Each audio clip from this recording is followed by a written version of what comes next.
अभी तक मैंने जितनी भी वीडियोस बनाई हैं, आज का topic the most important topic है। पहले एक छोटा सा इंसिडेंट शेयर करूंगी। हमें कुछ प्रोजेक्ट बेस्ड हायरिंग्स करनी थी and for one of the positions हमने एक जेंटलमैन को शॉर्टलिस्ट किया और जब सैलरी निगोशिएशन की स्टेज आई तो हमने उनसे पूछा कि आप क्या एक्सपेक्ट करते हैं।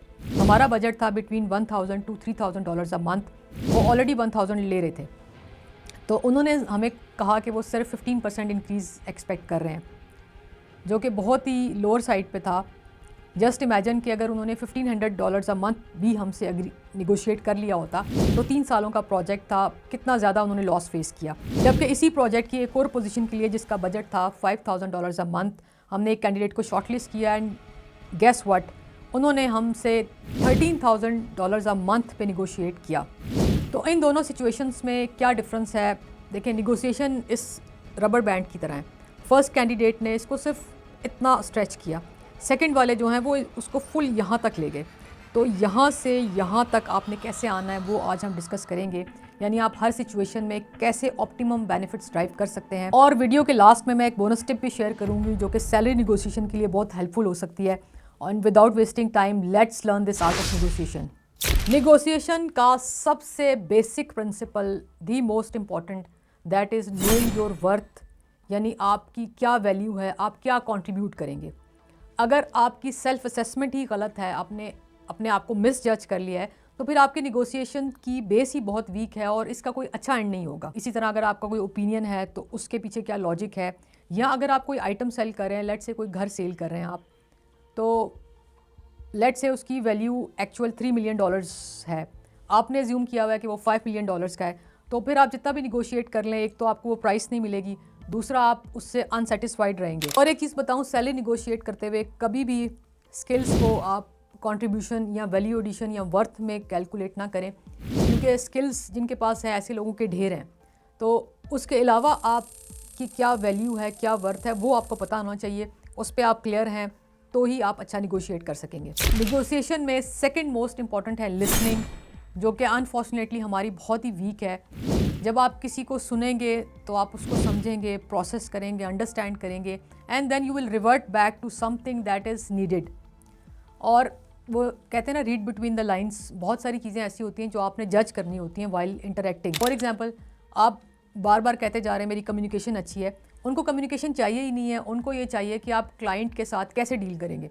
तो आपको ये बताना चाहिए कि मेरे पास अगर 100 की लीड आती है तो मैं 20 के साथ सक्सेसफुली आगे प्रोसीड कर लेता हूँ। तो लिसनिंग का एक बहुत की रोल है। जब आप अंडरस्टैंड करेंगे क्या रिक्वायरमेंट्स हैं, तो फिर आपने वही प्रेजेंट करनी है। बाकी चीज़ें जितनी भी इंपॉर्टेंट हैं वो आपके लिए हैं, वो क्लाइंट को या ऑर्गेनाइजेशन को उसकी ज़रूरत नहीं है। तो लिसनिंग को इम्प्रूव करके आप निगोशिएशन में अच्छा खासा एज गेन कर सकते हैं। निगोशिएशन में आपने इसको इस तरह से अप्लाई करना है कि आपके डिसीजन का दूसरे पे क्या इम्पैक्ट होगा, या आपके अलावा उनके पास क्या चॉइसेस हैं। फॉर एग्जांपल, अगर आप कम सैलरी पे जॉब एक्सेप्ट नहीं करते तो कंपनी के पास और क्या ऑप्शंस हैं, या कंपनी को कोई लॉस हो सकता है, या उनके पास टाइम कॉन्स्ट्रेंट है, या उनको पूरा हायरिंग और रिक्रूटमेंट प्रोसेस दोबारा से रन करना पड़ेगा। तो अगर ये सारे सिचुएशंस हैं या इनमें से कोई भी है तो आप निगोशिएशन में ज़्यादा स्ट्रॉन्ग हैं। अगर आप गेम थ्योरी के पॉइंट ऑफ व्यू से सोच रहे हैं और आपको लग रहा है कि कंपनी के पास तो बहुत सारी चॉइसेस हैं, तो फिर आप निगोशिएशन में थोड़े से वीक पड़ेंगे। अंडरस्टैंडिंग साइकोलॉजी, मैंने लास्ट वीडियो में भी इसकी इंपॉर्टेंस को हाईलाइट किया था। देखिए, निगोशिएशन करते हुए भी हम किसी मशीन, किसी सिस्टम से डील नहीं कर रहे, we are dealing with individuals, humans. तो अगर आप बिहेवियर को अंडरस्टैंड कर सकते हैं, ह्यूमन माइंड रीड कर सकते हैं, तो डेफिनेटली आपको निगोशिएशन में एक बहुत बड़ा एज हो सकता है। और साइकोलॉजी लर्न करना कोई मुश्किल नहीं है, ह्यूमन बिहेवियर को अंडरस्टैंड करना कोई मुश्किल नहीं है। आप ऑब्जर्व करके भी लर्न कर सकते हैं, एक्सपीरियंस से लर्न कर सकते हैं। इसके अलावा बहुत सारी बुक्स हैं और आई वुड हाईली रिकमेंड कि आप साइकोलॉजी को अंडरस्टैंड करें, बिहेवियर्स के बारे में पढ़ें, क्योंकि नॉट ओनली निगोशिएशन, जनरली भी लाइफ में आप इससे बहुत सारे बेनिफिट्स ड्रॉ करेंगे। तो जैसे आपने ये असेस करना है कि दूसरे के पास आपके अलावा क्या ऑप्शंस हैं, आपने अपना बैकअप प्लान भी रखना है। अगर आप कोई डील क्लोज़ नहीं करते या कोई जॉब ऑफ़र एक्सेप्ट नहीं करते, तो आपके पास प्लान बी क्या है। अगर प्लान बी है, सी है, डी है, आपको पता है अगर ये ना हो तो मैं ये कर लूँगा, फिर तो आप निगोशिएशन में बहुत स्ट्रॉन्ग हो सकते हैं। लेकिन अगर आपका कोई बैकअप प्लान नहीं है तो फिर आपको निगोशिएशन में थोड़ा बहुत फ्लेक्सिबल होना पड़ेगा। जितने पॉइंट्स मैंने ऊपर बताए हैं, अगर वो सब आपको आ गए हैं, फिर भी निगोशिएशन टफ हो सकती हैं। तो फिर क्या करें?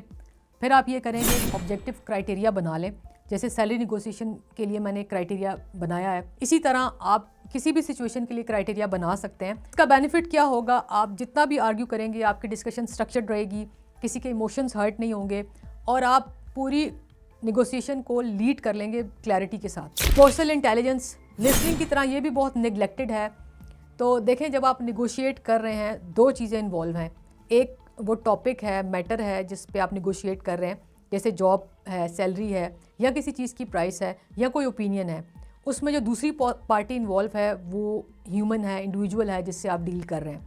तो हमेशा आपने इंडिविजुअल को वैल्यू करना है, उसके थॉट प्रोसेस को अंडरस्टैंड करना है, इमोशंस को वैल्यू करना है। और जितने भी निगोशिएशन में आप डिस्कशन करें, आर्ग्यू करें, हमेशा मैटर को या टॉपिक को रेफ़र करें, इंडिविजुअल को डायरेक्टली अटैक ना करें। EQ को आपने इसलिए इम्प्रूव करना है कि जिस भी पर्सन से आप निगोशिएट कर रहे हैं, आपकी ये उससे लास्ट इंटरेक्शन नहीं है। आपने इस अजम्पशन पे निगोशिएट करना है कि आपकी फ्यूचर इंटरेक्शंस भी होंगी। क्योंकि आपने यहाँ तक वीडियो देख लिया है, इसलिए मेरे पास एक नहीं दो बोनस टिप्स हैं। पहली टिप ये है कि जो शुरू मैंने एग्जांपल दी थी, जो सेकंड कैंडिडेट थे जिन्होंने हमसे 100% ज़्यादा पे सैलरी निगोशिएट कर ली। क्यों कर ली? क्योंकि उनको अपनी वर्थ और वैल्यू पता थी। तो जब आप अपनी वर्थ और वैल्यू इंक्रीज़ करेंगे तो आप कोई भी बजट निगोशिएट कर सकेंगे। सेकंड टिप ये है कि निगोशिएशन की हमेशा हैप्पी एंडिंग करें। Choose the person over the matter, उसको पॉजिटिवली कंक्लूड करें। और अगर सक्सेसफुल नहीं हुई निगोशिएशन, कभी भी नेगेटिविटी रिफ्लेक्ट ना करें या डिससेटिस्फेक्शन रिफ्लेक्ट ना करें। अगर सैलरी निगोशिएशन आपकी सक्सेसफुल नहीं हुई तो मैंने एक टेक्स्ट डिस्प्ले करा, आप इस तरह का मैसेज कन्वे करें। क्योंकि हमेशा फ्यूचर के लिए डोर्स ओपन रखें, यू नेवर नो। तो निगोशिएशन में एक बहुत इंपॉर्टेंट पॉइंट होता है जो आज की वीडियो में मैंने कवर नहीं किया, वो है नर्व गेम। मैं नेक्स्ट वीडियो में इसको कवर करूंगी। I hope it was worth watching. जो मैंने एग्जांपल शेयर की 15% वाली, बहुत दफ़ा मैंने विटनेस किया कि लोग बहुत लोअर एंड पे निगोशिएट करते हैं। आई डोंट नो उसका क्या रीज़न है। और वो 15% भी HR ने देन एंड देयर उनसे निगोशिएट करके 10% पे ले गए। और जितने ईजीली वो मान गए, मुझे वो तेरे नाम मूवी अगर आपने देखी है, वो उसका डायलॉग या सीन याद आ गया जब सलमान खान बहुत ज़्यादा अपने दोस्त साथ लड़ाई करने के बाद उसको जाके एक सिंपल सा सॉरी बोलता है और वो दोस्त कहता है, मान जाता है फ़ौरन। तो मेरे भी यही फीलिंग्स थी कि इतनी जल्दी आप मान गए हैं। तो मेरे ख्याल में टफ़ निगोशिएटर होना चाहिए ताकि आप मैक्सिमम बेनिफिट्स ड्राइव करें, ऑप्टिमम लेवल पे जाएं। निगोशिएशन में नर्व गेम का भी बहुत इंपॉर्टेंट रोल है, जैसे मैंने कहा, वो मैं नेक्स्ट वीक में कवर करूँगी। And I want you to keep trying, keep going and keep moving. अपना बहुत ज़्यादा ख्याल रखिएगा। I will see you in the next one.